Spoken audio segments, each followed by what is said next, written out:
Greetings and salutations, everybody. Welcome to my YouTube channel. This is Open Mic. Now, every day on the John Campea show, we save some time at the end of the show to take some live questions. But here on Open Mic, that's all we do. Just all open live questions, talking about the things you guys want to talk about. And I'm looking forward to tonight. Tonight, we got a bunch of friends getting together, me and Ann and our friends Sol and Corey and Mariah, and we're all getting together.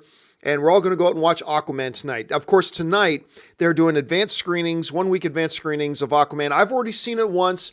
I had a good time with it. So we're all going to go and watch it again tonight. So that's what I'm going to do. And as soon as we wrap this show up, I'm going to be going off and joining everybody else to go see Aquaman tonight. I hope you guys get a chance to see it soon. Once you do, make sure you guys let me know what you think of Aquaman as well. And I'm sure we're going to talk probably a little bit about Aquaman, the DCU, the MCU, some of the upcoming Oscar favorites, all that kind of stuff. All the things you want to talk about. So let's not waste any more time. Let's dive right into it today. And the first live question we're going to go to today comes to us from Lyle Navin, who writes, over under 1%, Captain Marvel is fresher than Wonder Woman on Rotten Tomatoes. Oh, I'll take the over on that. 1%? 1%? No, yeah, easy. I'll take the over on that. Wonder Woman ended up with a 93. And that's great. That's a marvelous score. 1% that Captain Marvel gets higher than a 93? Oh, I'll take the over on that all day. All day. All day I'll take the over on that. I take the over on that on 40.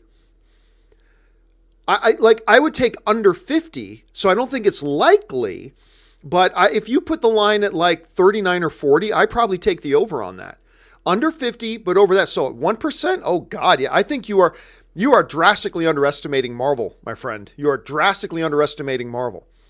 So, I don't know. We'll have to wait and see. Andrew Christie writes, saw Spider-Verse last night. Great fun. Don't think it'll be nominated for Best Picture, though. Seeing Aquaman tonight, can't wait. Yeah, I don't think it's going to be nominated for Best Picture either, but it should be. It should be. You know me, I didn't have a lot of high expectations going into Spider-Man Into the Spider-Verse. It is one of the best films of the year. I mean, it's all subjective, but that's my opinion. My show, I give my opinion. It's one of the best films of the year. It might be in my top 3, certainly in my top 5. It's a no-brainer that it's in the top 10. This movie should be nominated for Best Picture. It's not going to be, but it should be. Black Panther should not be. Avengers Infinity War should not be. Miles Morales, the Spider-Man, yeah. And I never would have thought that in a million years. I never would have thought that in a million years. Because I've never even liked Miles Morales all that much in the comics. And I've never read a ton of the Miles Morales Spider-Man, but I did. And I was like, nah, it's a knockoff derivative of Spider-Man. It's a derivative of Spider-Man. It clearly is. But in the movie, I am now a Miles Morales fan. And I love this movie. It's one of the best films of the year. But it probably won't. Yeah, it probably won't get nominated. Some Pygar writes, always took to heart when you spoke about goals and how you go about accomplishing them. You've inspired me to try my hand at making some movie review and discussion videos of my own. That's what more people should do, some Pygar. The movie fan community needs more voices. And it doesn't mean your channel needs to get 100 views a video. It doesn't mean you need to get 80 views a video or 1,000 views a video. Even if it's just you and 4 friends talking online. We just need more people contributing their voices to the online film fan community. And that's great. And I'm glad that you're doing that. And if I've helped inspire you to do that, Sampaigar, I consider that a great honor. So you go and do that and have fun. And more people follow Sampaigar's role. I mean, again, don't expect that you're going to start up and get 5,000 views a video or even 500 views a video. But that's not the important thing. The important thing is contributing to the community. And if that means you get 18 views, then go do a video with 18 views. You're giving 18 film fans a chance for another voice in the discussion. Go do it, man. Go do it. All right. Mike Hill writes, where is Mike Hill? There he is. Mike Hill writes, I saw Aquaman, awesome movie. It felt like an underwater Man of Steel in many ways. Yeah, I mean, I think Man of Steel was a vastly superior movie to Aquaman in almost every way, but Aquaman's fun. And it did capture that kind of sense, for me at any rate. It captured that sense of adventure that Man of Steel had. So there were certainly some similarities. There were certainly some things in Aquaman that were a little bit reminiscent of Man of Steel. I wouldn't draw a great comparison. Again, I think Man of Steel is vastly superior, but still Aquaman was fun. It was a fun movie. I think right now it's still rocking a 70% on Rotten Tomatoes, which makes it the second highest critically rated DCU film just after Wonder Woman.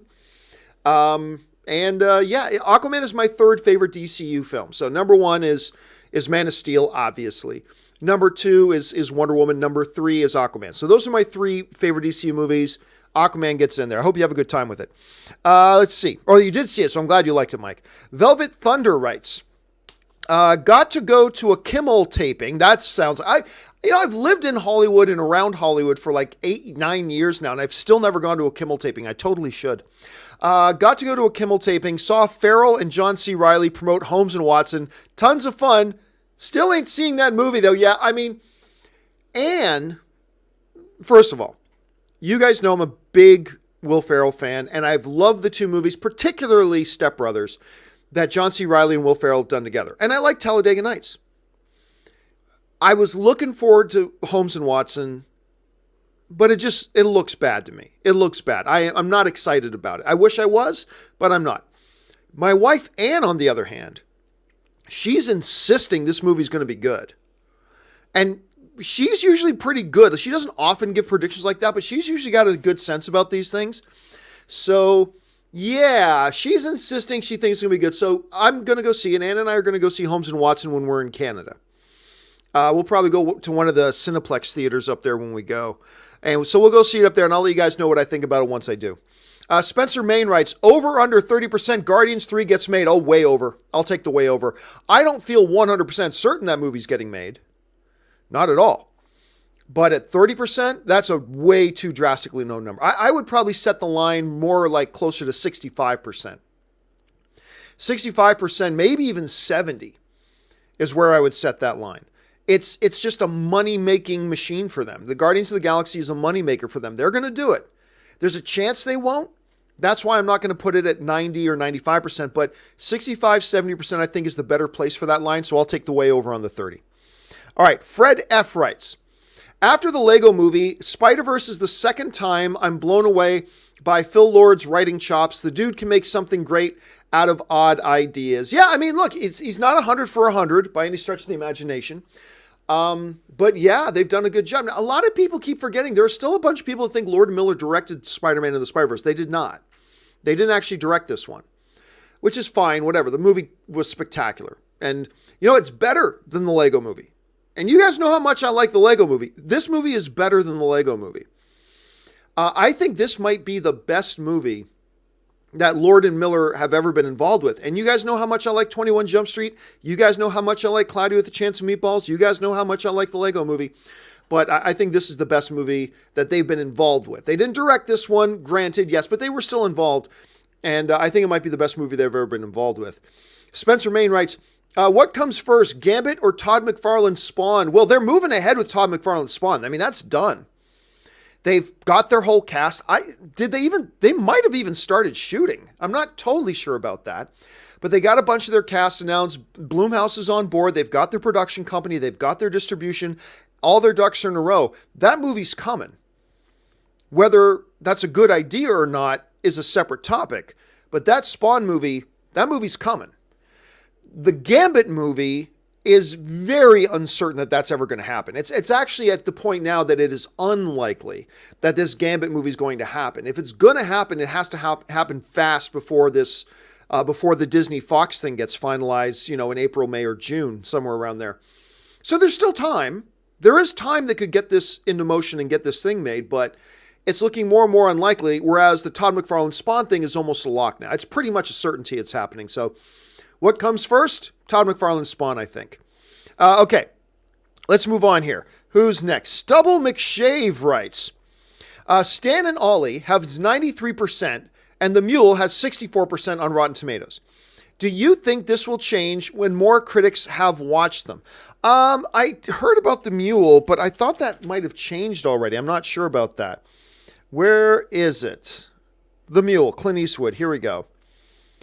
And, I mean, that's got a bunch of reviews. It's not like The Mule only has 12 reviews. It's got 63 reviews already. And it's got a 63%, which is a positive rating. I haven't heard great things about Stan and Ollie. Let me see if I can find it, though. I haven't heard great things about it. But yeah, there's 27 reviews. It's got a 7.3 out of 10 average score, which is good. 27 reviews, though, I expect that 93% to come down, but maybe not by a lot. Not by a lot. That was a trailer that intrigued me. The main reason I was so intrigued by that trailer is because to see John C. Reilly, play a dramatic role, even though it's about a comedian, but still play a dramatic role. I'm fascinated by it, and I've always been like when I was a little kid, I used to watch reruns of like the old things on cable of Laurel and Hardy, and they were like some of the all-time great. They're some of the goats. I mean, really. So but I don't expect the Mule one to change all that much. I would expect Stan and Ollie because the Mule already has over 60 reviews, so it's not going to change much. Okay, Senpaigar writes. Not sure how accurate it is, but I read online that Batman may be a villain in Titans. As I was reading that through, I think you mean I thought, ooh, John won't like this. Yeah, I don't know anything about Titans. I haven't watched it. I don't care to watch it. I'm hearing that it's okay. I'm hearing that it's actually pretty good. I've got some friends who hate it, but I got more friends who've watched it and actually think it's quite good. So, and you guys have been telling me a bunch of decent things about it, so that's great. But it doesn't interest me. I will watch it once they add more shows to their streaming network, and then I can, then I'll watch it and see what I think. As of right now, I don't care. I don't care what Titans does. But if Warner Brothers continues with this thing of let's use, and you guys know how I feel about Superman and how they use him in the CW. If they continue this thing of let's just make Superman and Batman our whipping boys to make our other heroes look good, yeah, screw them. That'll be awful. But I don't know. Again, I don't care because I don't watch the show, so I don't really care. Darth Impact writes, I saw a fan-made trailer of episode 9 on YouTube with shots of Rey I've never seen before, a title, A New Order, and shots of, I believe, were the Knights of Ren. Did you see it? I thought it was real. Now, I generally don't watch fan-made trailers very much.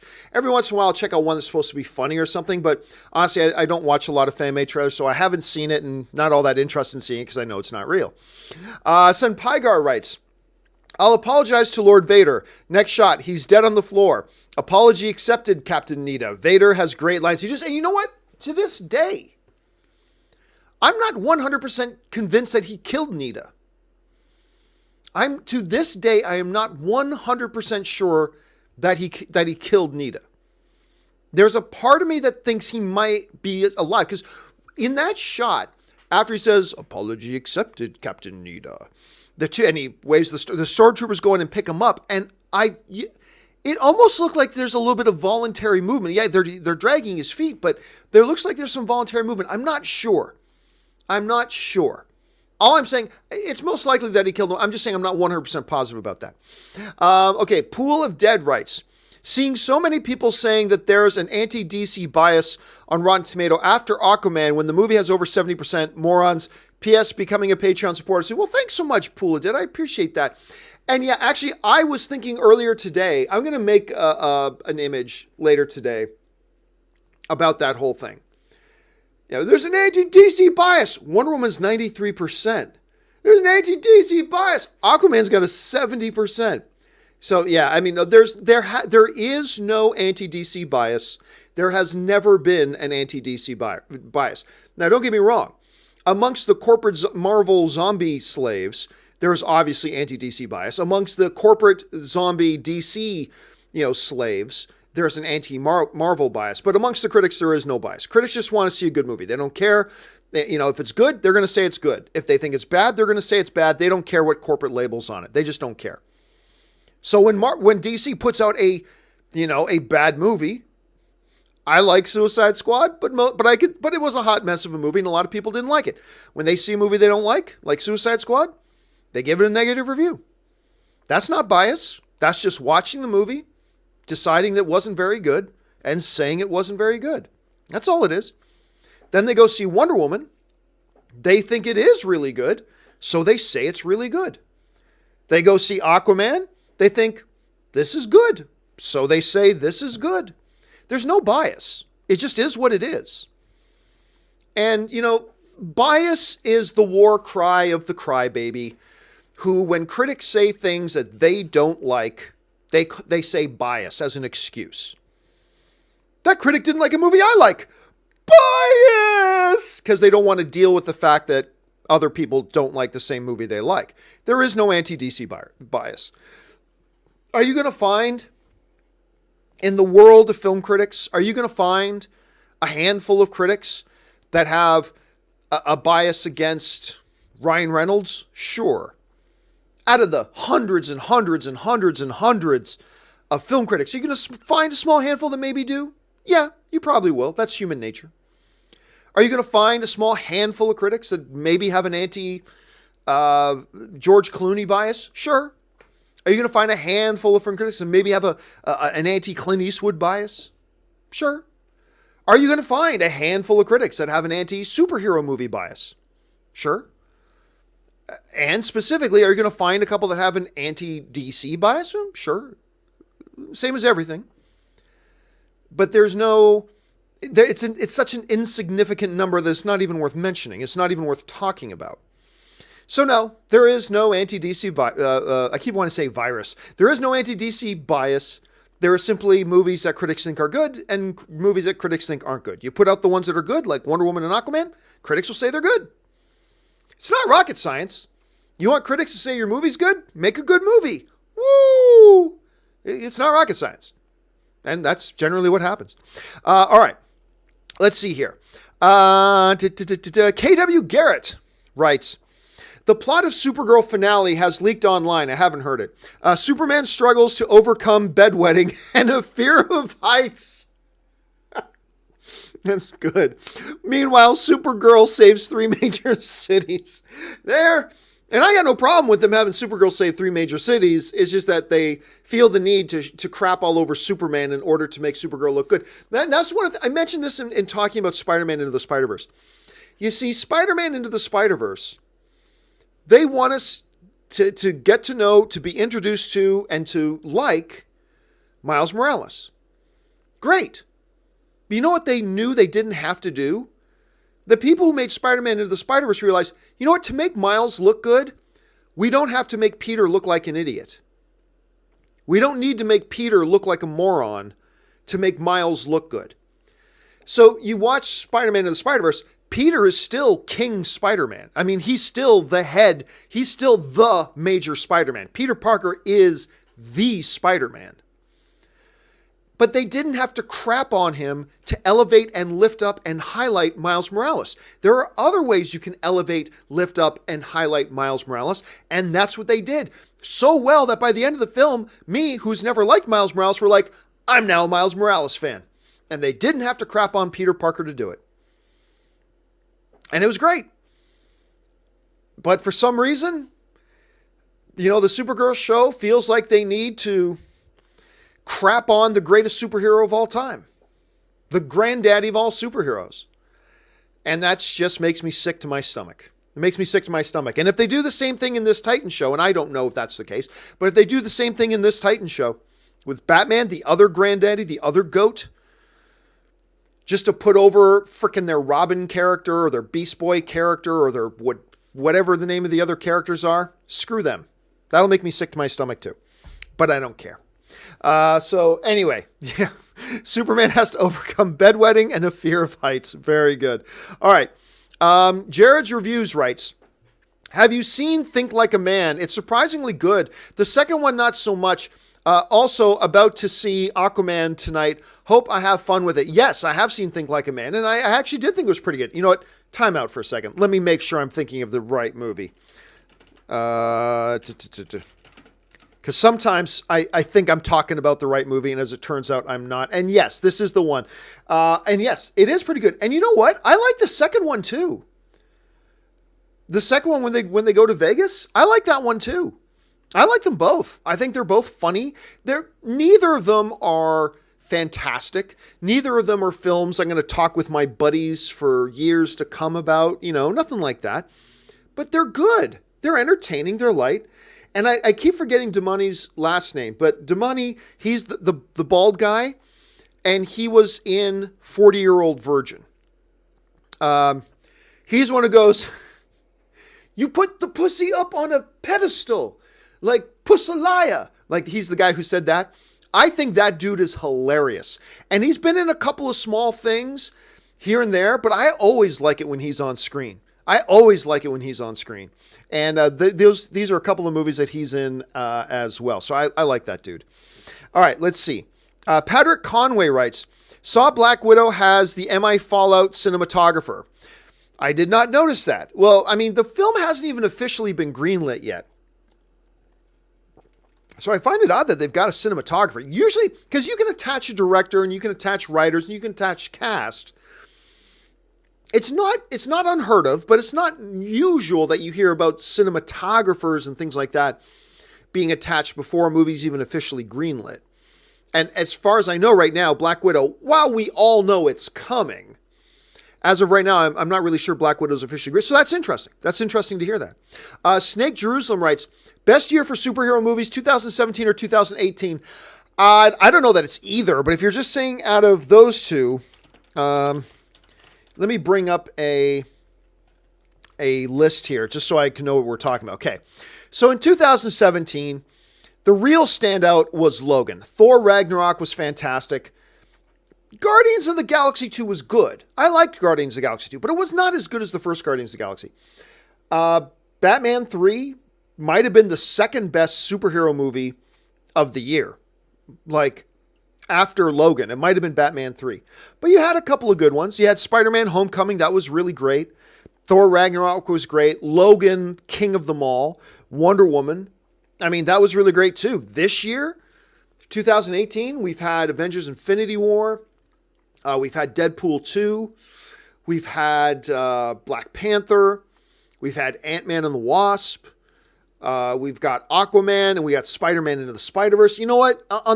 It's close. I wouldn't say either of these 2 years were the best ever, but I'm going to give the nod to Logan. I'm going to give the edge to 2017. Again, Wonder Woman at 93%. Homecoming, fantastic. Ragnarok, fantastic. The Batman Lego movie, fantastic. But the king of them all, Logan, which should have gotten a Best Picture nomination. Logan should have gotten a Best Picture nomination. But it didn't, so, oh well, whatever. You also had Justice League, and I like Justice League, so I'll give the slight nod out of those years, just those 2 years, I'll give the slight nod to 2017. Ali Hussein writes, where do you go? Since CW announced Crisis on Infinite Earths, people are speculating that Oliver is going to die because he made some kind of deal with the Monitor. That's not how I see. I don't think that's the case. I can tell you right now, CW has not decided whether or not Arrow is going to be done after next season or not. And you can't, by the time they do Crisis on Infinite Earths, they're only going to be mid-season next year on Arrow. You're not going to kill off Oliver midway through the season, right? So I don't know that that's the case.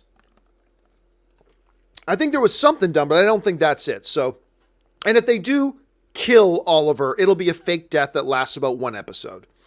So, I don't know about that. We'll have to see. I mean, there's a lot of speculation about it. We talked the other day. Could it mean they're merging? I don't think they're going to merge the movie universes in, although I could see why you might suspect that.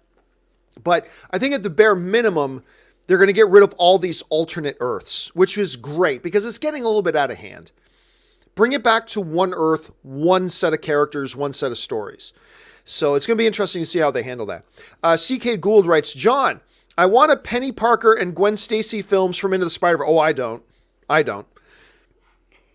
No, I mean, look, Spider-Man Noir, great. That Gwen Stacy character, great. Spider-Ham was great. Penny Parker was great, but they're great as side supporting characters. They were great as side supporting characters. I have no desire to see their own movies, but that's just me. You might, and that's totally cool. I don't. But they were great supporting characters.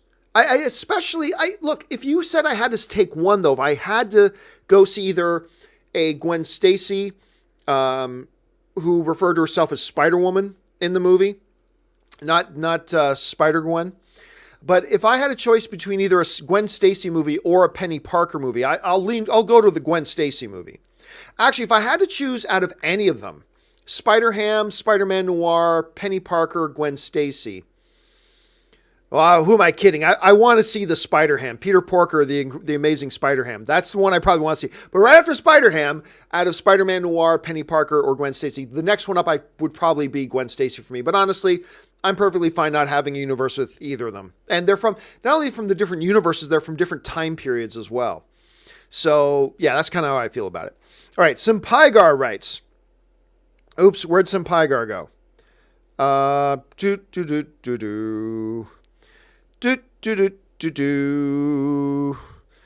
la la. Okay, here we go.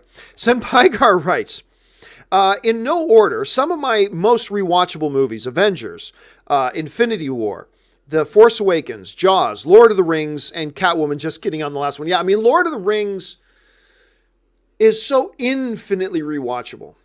Now, you know, there are fabulous movies that are not rewatchable. Like, for me, I always talk about, why am I drawing a blank on Liam Neeson, Steven Spielberg, Schindler's List. Why did I freeze on Schindler's List there? I talk about Schindler's List a lot. Magnificent movie. I can't watch that again. Lord of the Rings, it's just such a cinematic triumph on so many levels. Definitely infinitely rewatchable. A lot of good comedies are also very rewatchable to me. I find good comedy is often the most rewatchable thing for me, but those are some good ones. The Shalomi writes, that Bumblebee opening was a Transformers nerd's wet dream, and yes, it was. Now, I know a lot of you guys haven't seen it, so I'm not going to go into it.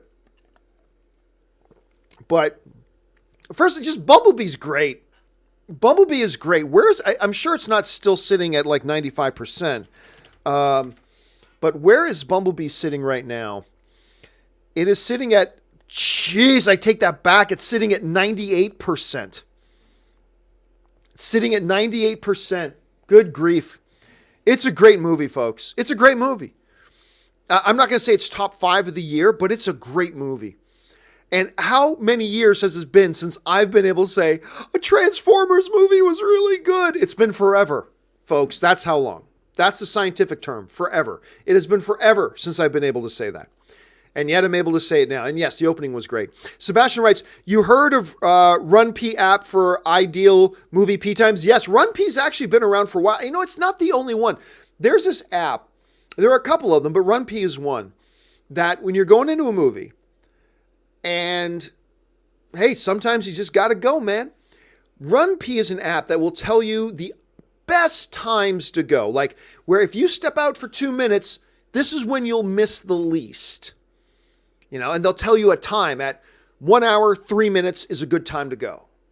You know, at 47 minutes is a good time to go. It's pretty handy for film fans. So yeah, it comes in handy. All right.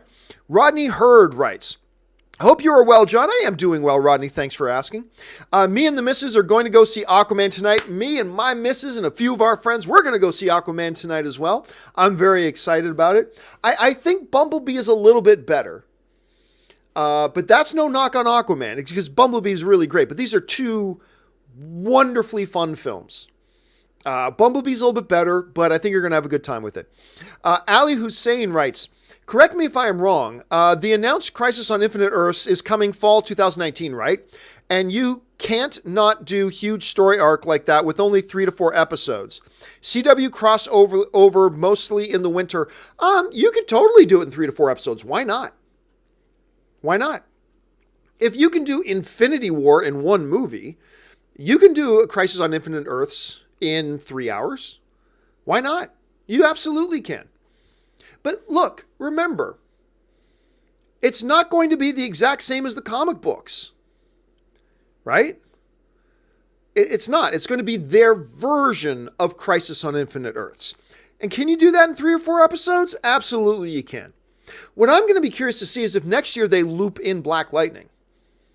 I think, nobody's told me this, but I'm just guessing, but here's my guess. I'm guessing Black Lightning does get brought into this next year. Which, I'm excited to see, because that might be my favorite show on the CW Arrowverse right now, might be Black Lightning. I'm loving that show right now. But we'll see how they do it. Or maybe that'll be the theme of all of their shows. I don't think so, but maybe that's the theme of all of their shows. All of their shows are going to be all Crisis on Infinite Earths, the whole thing. It's not one crossover event, it's the whole season. I don't think that's what they're doing, but who knows? Anything's possible at this point. Chris Miner writes, John, I graduate from college tomorrow. Congratulations, Chris. That's awesome. I graduate from college tomorrow. What are some of your favorite college movies? Rudy, Monster U, and Neighbors are some of mine. Monsters U is a great college movie. It is an underrated college movie. It's not as good as the first Monsters, Inc., but Monsters U is a really fun little college movie. What's the one with Will Ferrell? God, what is the... Damn it, why am I... You're my boy, Blue. Hold a second. Will Ferrell college movie. What's that one called again? Old School, of course. Old School is one of my favorite. But of course, you got to go back to the granddaddy of them all, Animal House. Animal House is the greatest college movie of all time. I mean, there's just no discussion. There's just no discussion. Animal House, my friend. Animal House. Well, listen, Chris, seriously, getting through college is no easy feat. It is a arduous, hard, put your nose to the grindstone, get through it sort of thing, and you're graduating tomorrow. That's awesome. Congratulations to you, sir. And I hope you enjoy a lot of success coming out of there. All right. Patrick Conway writes, how would you feel if Cap doesn't get his shield? I mean, if the story is set up in such a way that Cap can't get a shield, then Cap can't get a shield. I don't want them to sacrifice their story just to make some moments happen. I want to see Cap getting a shield back, obviously, right? And I think he will. I think he will get his shield back. But if he doesn't, oh well, it's not a big deal. He's had it a lot during the MCU. So if he doesn't, he doesn't. But I would clearly, obviously, like to see it happen, but we'll see. Marcel East Live just sends in a super chat. Thank you, Marcel. I appreciate that, man. Let's see. Murray Reich writes, who you got? Cowboys versus Colts, Giants versus Titans, Dolphins versus Vikings, Raiders versus Bengals. All right. I've got Colts over the Cowboys. I just think everybody is completely sleeping on Andrew Luck right now. Luck is having one of his best years ever. Colts have very quietly ran off some really impressive wins. The Cowboys are on a roll right now. They absolutely are. But I'm actually going to pick the Colts. Titans are kind of a mess right now. I'm going to take Giants over Titans. Giants are playing their best football of the year right now, even though it's way too late. I'm going to take Vikings over Dolphins. And I'm going to take, surprisingly enough, I'm going to take the Raiders over the Bengals. I'm going to take the Raiders over the Bengals this week. It's hard to do, but I think the only other team that has as much dysfunction going on right now as the Raiders is the Bengals. So I'm going to do that way. And that's hard because that's Ann and Ray's favorite football team is the Bengals. So it's hard to bet against them, but I have to right now. All right. Paul Baranek writes, man, John, I thought you were exaggerating how good Spider-Verse was, but I just saw it and it made the little kid in me so happy. Genuinely teared up at many moments throughout the third act. Guys, I was so surprised by it. I was so utterly, completely, totally floored and surprised by this movie. And I did not have those sorts of expectations going in.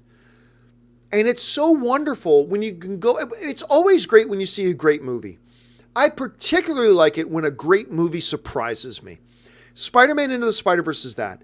It's got heart.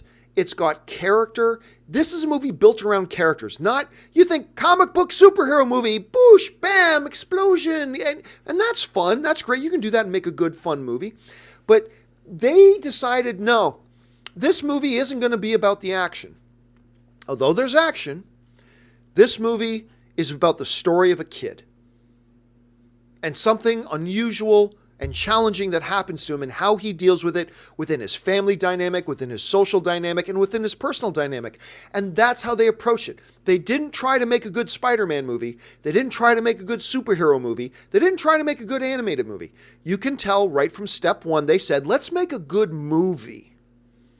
Forget superhero, forget animated, forget Spider-Man. Let's make a good movie with really good characters and a really good story about these characters. And let's start there. And they did it, and it's wonderful. I so thoroughly enjoyed this movie. I may run out tomorrow morning and just watch it again, just for the hell of it. I might actually skip out on watching football tomorrow morning, just so I can go watch Spider-Man again tomorrow. We'll have to wait and see. All right, thanks for that, Paul. All right. Chief Cook writes, John, have you been asked to come to your old show as a guest and ask? No. I have nothing to do with that place. I want nothing to do with that place, so no. Dropkick Aggie writes, will you do a Spider-Man spoiler review and Aquaman? I am doing a Spider-Man spoiler review tomorrow. So tomorrow is when I'm going to do my Spider-Man spoiler review. It'll be in the afternoon. I will let you guys know. So you've had Thursday to see it. You've had Friday to see it. You've had today to see it. You got early tomorrow to see it. And away you go. Great. Fabulous. Fantastic. Yeah, tomorrow is we're going to Aquaman. Yes, I will do an Aquaman one. However, it won't be until after the movie opens. Okay? So it won't be until after the movie opens. After the movie opens, so probably on the 23rd. Probably on the 23rd, I will do my Aquaman spoiler review, but not, I've got a rule. I don't do spoiler reviews on the night that a movie opens. I think that's irresponsible. I could do it the day after it opens. I could, but I generally like to wait until at least Saturday night or at least the Sunday. So I'm going to do it on the Sundays with that. All right. Let's see. Phil Lee writes, Earth 90 Barry asked Diggle where his ring was. Green Lantern. No. I don't think so. I don't think that had anything to do with it. So no, I don't think so. I mean, it's an interesting theory though, Phil. It's an interesting theory, but I don't think that had anything to do with it. Okay. Misael B writes, have you seen the trailer for BrightBurn? I've been asked every day for 4 days if I've seen the trailer for BrightBurn, and I have talked about BrightBurn every day for the last 4 days, but that's cool, Miss Ale. Maybe you didn't see the last couple of days. Have you seen the trailer for BrightBurn, produced by James Gunn, like, what if Superman became a villain instead of a hero? It's brilliant. I love that trailer. And what I've said the last couple of days about it is that it actually pissed me off. The first minute. Because I'm watching like this is just a Superman ripoff. They're just ripping off Superman. And then after a minute into the trailer, it takes its turn. And then I'm like, oh, now I see what they're going for. Holy crap, this is brilliant. It looks amazing. I cannot wait. I cannot wait for this movie. I'm like salivating over seeing this BrightBurn movie. I cannot wait for this. Okay. C-Spice writes, hey, John, when does the Marwen embargo lift? Honestly, I have no idea. I don't accept press screenings hardly ever anymore, but because it's Steve Carell, I did accept a press screening to go see Welcome to Marwen this week, but now I can't go because I have to go see something else with Anne. So I'm not going to see it. So I haven't heard about when there's an embargo. So at this point, I just don't know when it is. Rodney Hurd writes, you think I'm funny? Funny how you think I'm a clown? Do I amuse you? And that's, of course, from Goodfellas. Or, of course, the better version of Goodfellas, The Good Feathers. Think about this. In the Animaniacs, for those of you who don't know, the Animaniacs, they had one set of characters as a group of birds, a bunch of pigeons called the Good Feathers. And they were just caricatures of the characters from Goodfellas. A hard, violent, brutal, adult, R-rated movie, and they made kid version. What, I'm here to amuse you? Anyway, so it's one of the most iconic lines in film history. But if you haven't ever seen, there are some people who think Goodfellas is actually better than The Godfather. It's not. I mean, it's all subjective. If you think it is, that's fine. But it's not. I mean, Godfather is clearly the greatest gangster movie of all time. But you got to see Goodfellas. Goodfellas is pretty damn awesome. Jason Riaz writes, thoughts on the rumor of Apple buying Sony? Look, Sony as a company, forget as a studio, but Sony as a company has been in a lot of financial irks. They just put a new guy in charge of their film division, actually CEO of the company, who loves their film division. So that's interesting. But Apple in recent years has also very much been trying to get into the content game. A good way to get into the content game? Acquire a company that's got tons of content. Not a lot of companies out there have the clout that they could buy a Sony. Apple's one of them, though. So let's put it this way. I'm not going to be surprised either way. I'm not going to be surprised if this does not happen, but I also won't be surprised if it does. Again, Apple's a company that has shown in the last 2 to 3 years they really want to get into the content business. And a great way for them to get a good jump start on that is to acquire an existing company. Sony has not been on the best financial footing the last 5, 6, 7 years. So that could be a thing. So we'll have to wait and see. Ali Hussein writes, over under 50% that Arrow is going to one more season. Well, over 50% that's going to get one more season. Are you saying that it's only going to get one more season? I don't know. I don't know if that's what you're asking. So over under 50% that it's going to get at least one more season? Yeah, I'll take over 50% on that. All right. Ali follows up with, have you seen Mowgli yet? Thoughts? Yes. Again, also over the past 3 or 4 days, everybody's asking me if I've seen Mowgli, and I've answered it every time. I have seen Mowgli. I did not think it was very good. And that's hard for me to say because I am a big Andy Serkis fan. I've had a chance on a couple of occasions to meet Andy Serkis and talk with Andy Serkis. I think he's awesome. I just think the guy's great. And he's a good director. So I've been looking forward to Mowgli, and I did sit down to watch it, and I honestly just didn't think it was very good. I didn't think it was a very good movie at all, so I was disappointed with it. So that's fine. I'll just look forward to Andy Serkis' next movie. Evil Eye writes, Man of Steel will always be special to me. Oh, me too, man. I mean, and the more I watch it, the more I appreciate it. And you know what's funny? Every time I have watched Man of Steel with somebody who's only seen it once, every single time, they always say, you know, that was better than I remember. They always say, every one of them, without any exception, they always say, that was better than I remember. And I think it's just one of those movies that the more you watch it, the more you appreciate it. But that's just me. That's just me. Marcel East Live writes, been a fan since Man of Steel. Thank you so much, Marcel. Appreciate that, man. My wedding is supposed to be today, but instead my fiance and I are with my mother in the hospital. Oh, man, that's horrible to hear. It's bad. Life is delicate, and I don't want to miss a chance to thank you. Well, thank you so much for that, Marcel. I appreciate it. My mom, of course, had health issues just a couple months ago. My mom had to go in for an emergency heart procedure, and but I'm very fortunate. My family's very lucky. My mom's fine. She's out of hospital. She's up and around again. Great. So everything went wonderful. But that is never a fun time, dude. And I'm glad you and your fiance have your priorities straight. So all thoughts and well wishes to you, Marcel, and your family. And do me a favor, man. When the nuptials with you and your fiance do happen, email some pictures. I'd love to see some pictures. So please do that. And thank you for sending that in. And again, all thoughts and well wishes to you and your family, man. I hope your mom pulls through that. Sebastian writes, objectively, Quiet Place 95%, 344 million versus Black Panther 97%, 1.3 billion.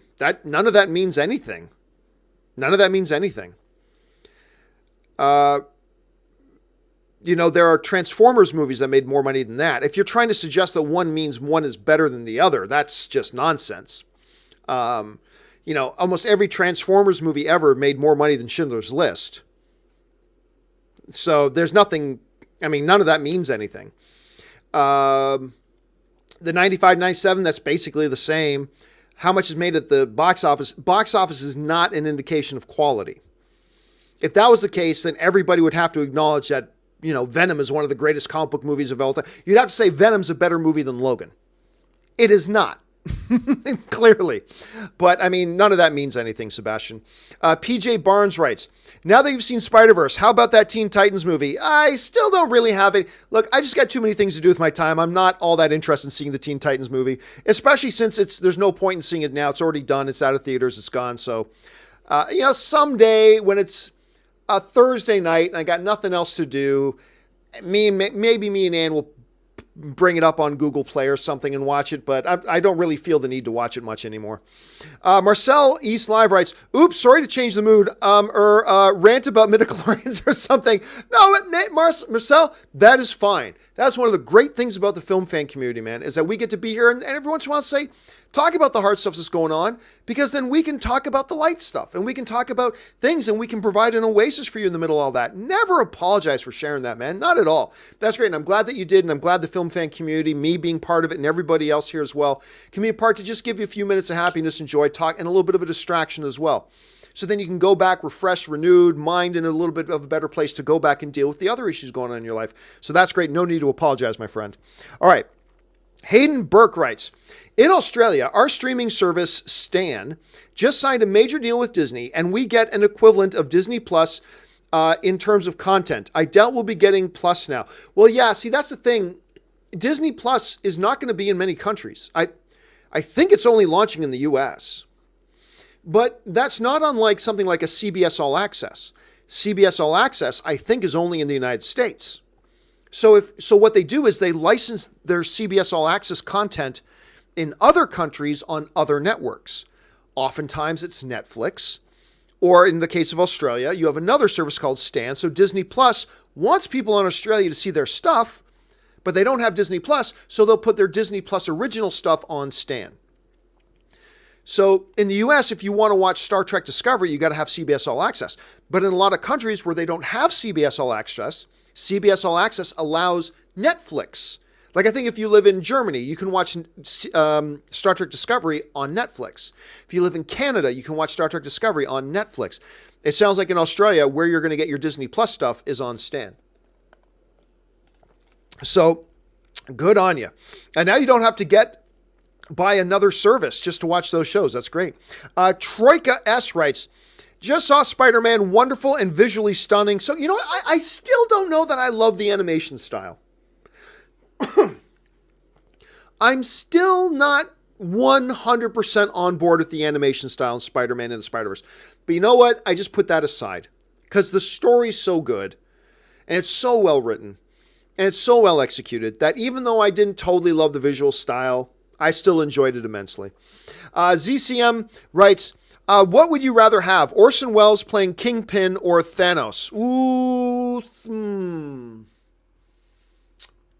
You know what? I was going to very instantly say Thanos, but maybe Kingpin.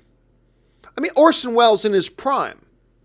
He might have been a better Kingpin. That's a good question, man. You know, I'm going to land on Kingpin on that one. I think Thanos was my initial thought, but the more I think about it, I think he would have been a damn good Kingpin. So I'll take Orson Welles for Kingpin, Alex. That's a Jeopardy joke. Anyway, Ali Hussein writes, Mowgli is a pretty good movie, but I still think Jon Favreau's Jungle Book is much better. Yeah, I wish I could say that. I didn't even think Mowgli was pretty good. I thought it was poor. I didn't think it was a dumpster fire. I didn't think it was crappy. I just didn't think it was good. You know, I might give it like a 4.5 out of 10 if I gave ratings, which I don't. But, you know, there are worse.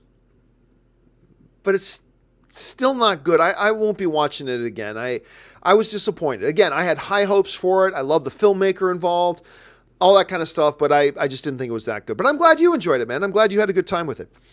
Sebastian writes, I'm not going to have the same discussion with you, Sebastian. Again, Black Panther is not as good as A Quiet Place. If you think it is, that's good for you. But Black Panther is not as good as A Quiet Place.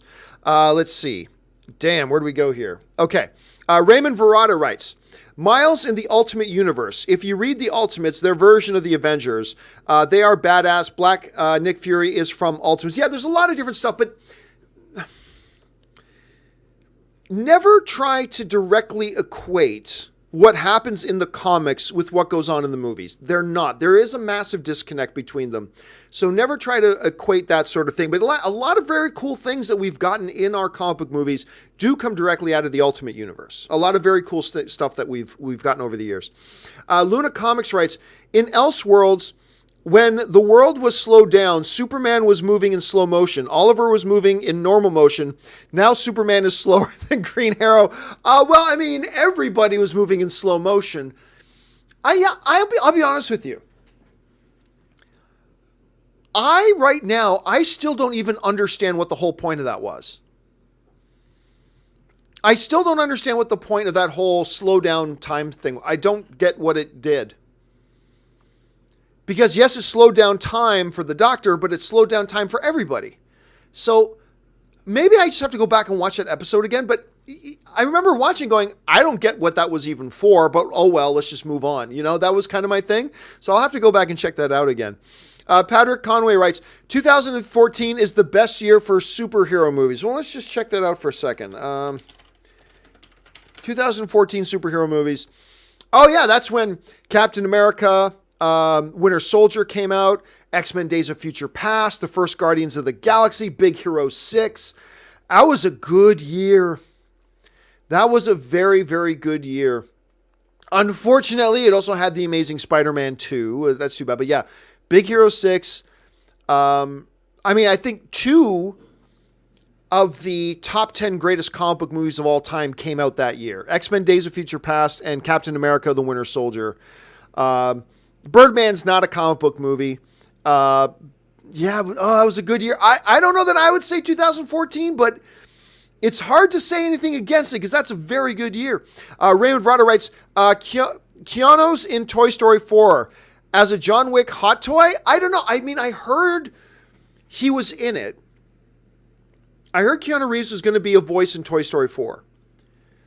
And then I also heard they're kind of keeping it quiet as to what he's doing. Could he actually be playing a John Wick toy? That doesn't seem like a good fit. And John Wick, let's be honest, as much as I love John Wick and John Wick 2, it's not popular enough. So if they are pulling out an old Keanu Reeves character, my guess would be it would be Neo from Matrix, which is infinitely more popular than the John Wick series is. But who knows? I mean, they could be doing something really cool with that. I'm looking forward to seeing what they're doing. All right.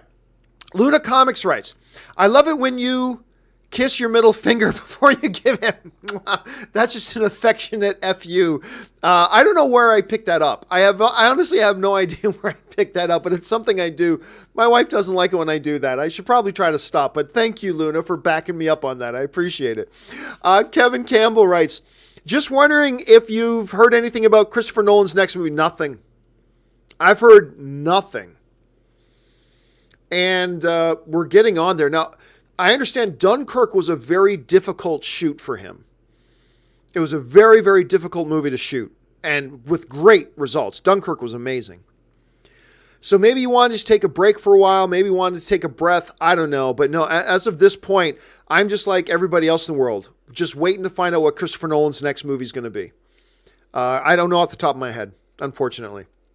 James Hardy writes, take Dumbo back inside, but she's his mother. Do something. This movie will break me.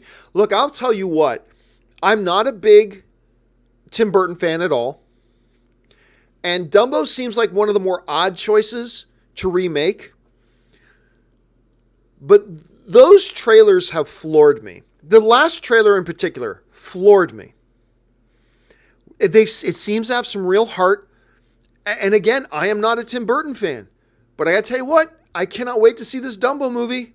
I am now completely on board with this Dumbo movie. And I think you might be right, James. I think there's going to be a few of us that probably have some moments and they're going to break us if they handle it right. And judging from the tone of the trailer, remember, they're just trailers. Trailers can be very deceptive. But still, if we are going off the trailers, it looks like they may handle those emotional scenes very well. And there could be a lot of us that get broken, man. There could be a lot of us that get broken, James. All right, let's move on here. Drunken Movies writes, hey, John, did you hear about Danish movie The Guilty? I think it might get Best Foreign Movie Oscar nomination. Do you at all watch any foreign movies? Very, very few. I don't watch many foreign, not because I don't really enjoy them when a good one comes across my plate. It's just that I have so many movies and so many TV shows.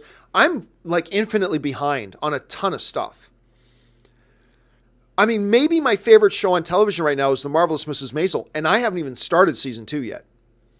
And me and Ann were out to dinner last night with fact checker Jonathan and his wife, and they just finished watching season 2, and Ann and I haven't even started yet. The fact of the matter is I don't have a lot of time to watch those things. I used to watch a lot more than I do now. I used to watch a lot more, but I just simply don't have the time.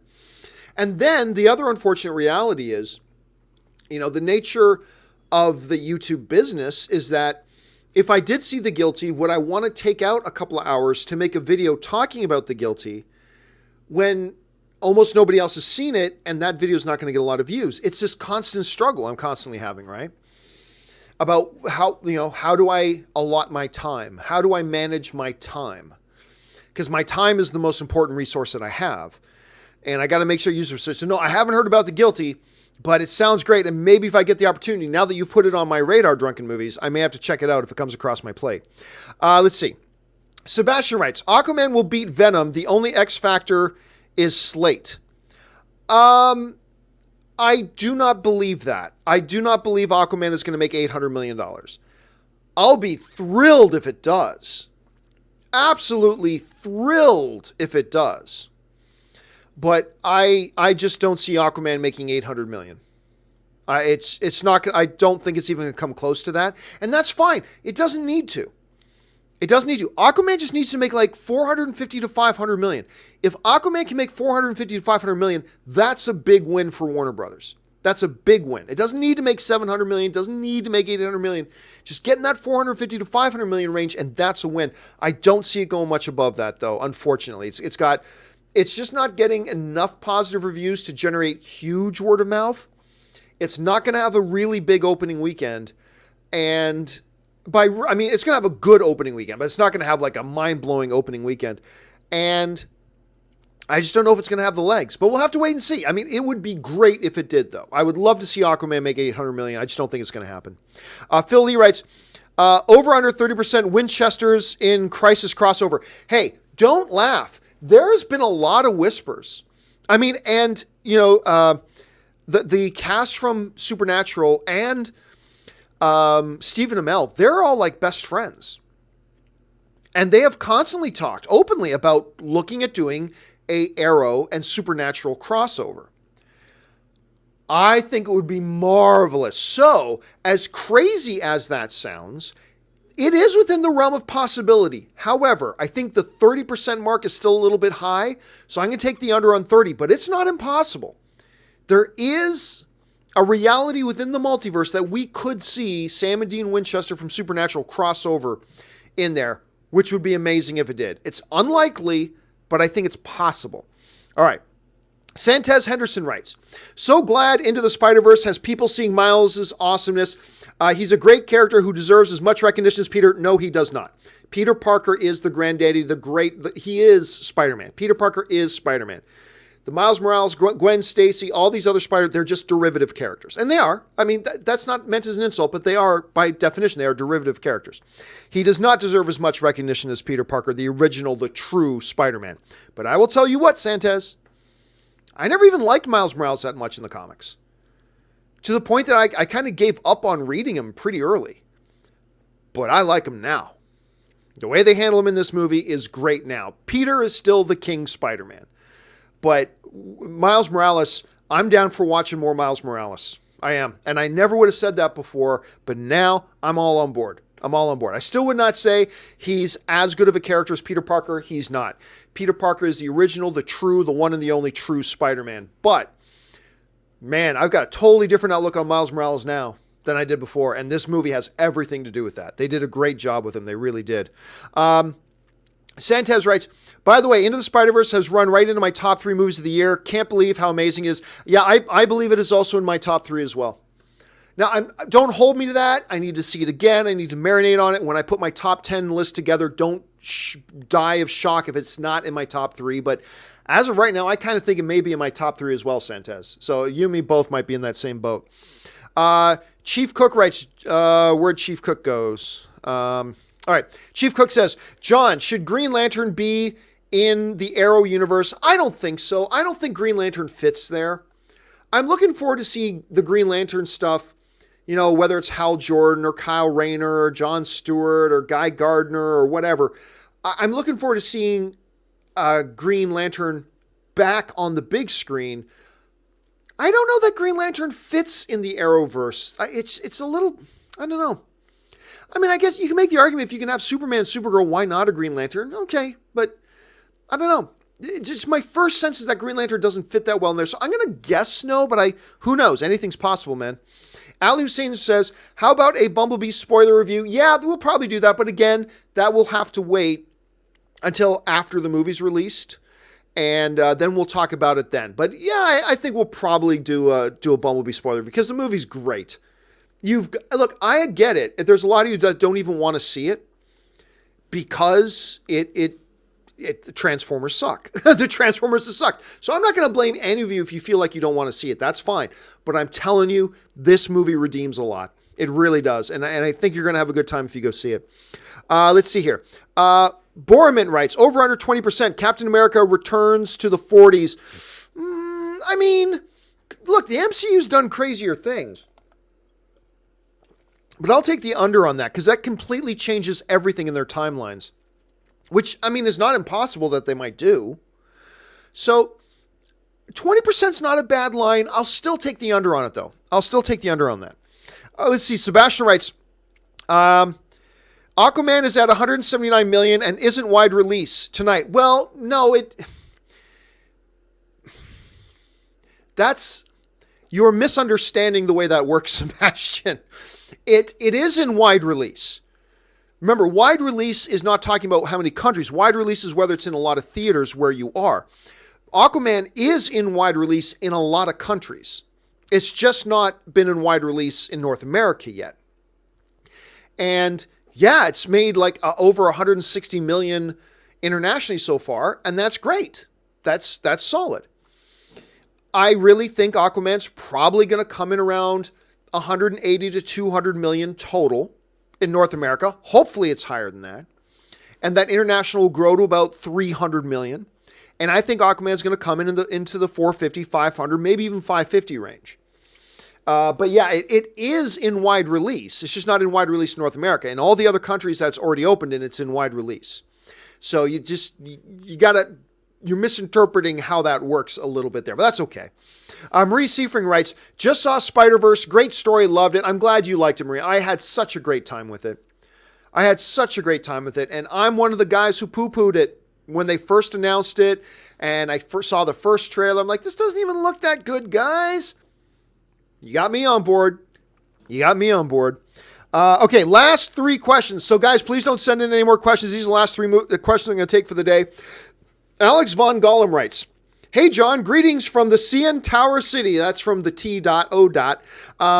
Should the Captain America flicks be in the conversation of the best trilogies ever? I think Cap 1 is good. Winter Soldier is great. Civil War was even greater. Oh, I do. Yeah. There's some people, no, it doesn't count. Oh, it absolutely counts. And yes, I think Captain America trilogy is in the conversation. It's not in the top 3, but it's in that conversation, you know.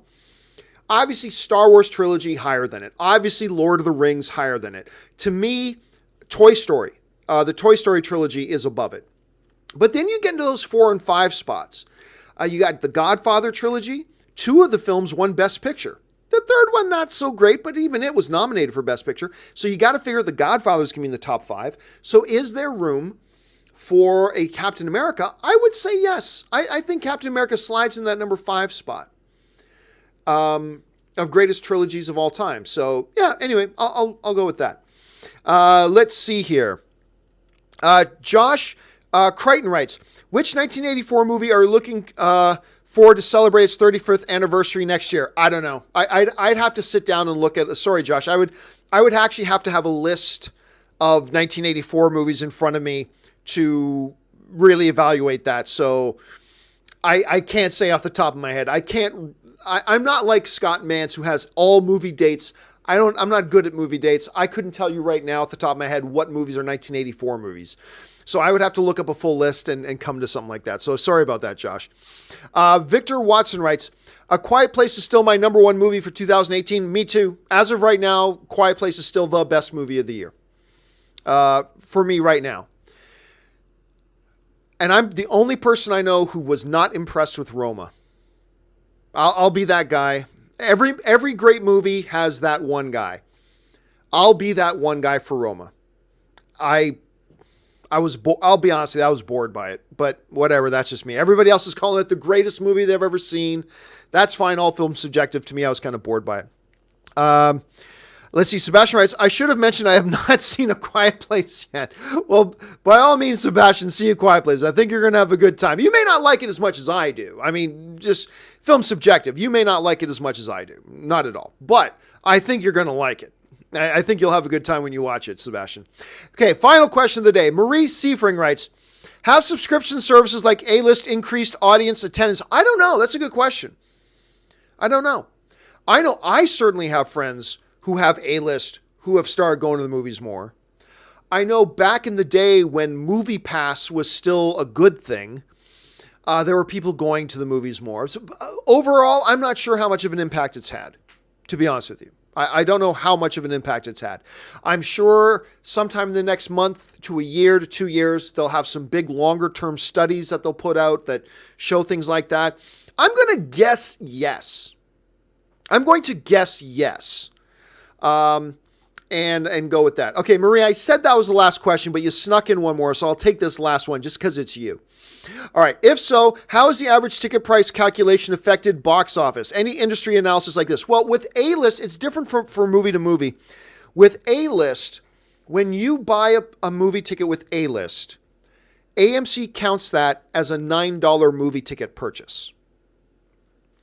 So wherever you are, in LA, that's lower than normal, but in other places, that's a little bit higher than normal. But the way AMC averages it out is when I go to an AMC theater and use my A-List to buy a ticket, they calculate that as $9 at the box office.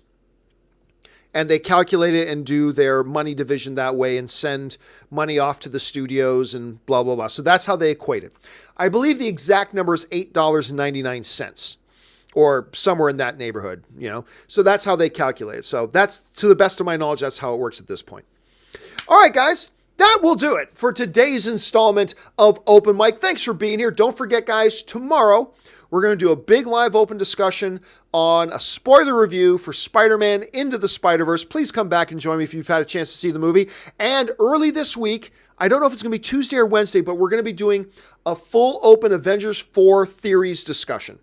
Now that the Endgame trailer, we did one about 4 months ago, but now that the Endgame trailers come out, I'm sure it's affected a lot of people's theories. It's sparked a lot of new theories. We're going to have a full open Avengers 4 theory discussion video. I'll let you guys know the exact date and time that's going to happen in the next 24 to 48 hours or so, but keep your eyes open for that. And then, of course, the John Campea Show is back on Monday. We'll be back in the studio. Make sure you guys join us for that as well.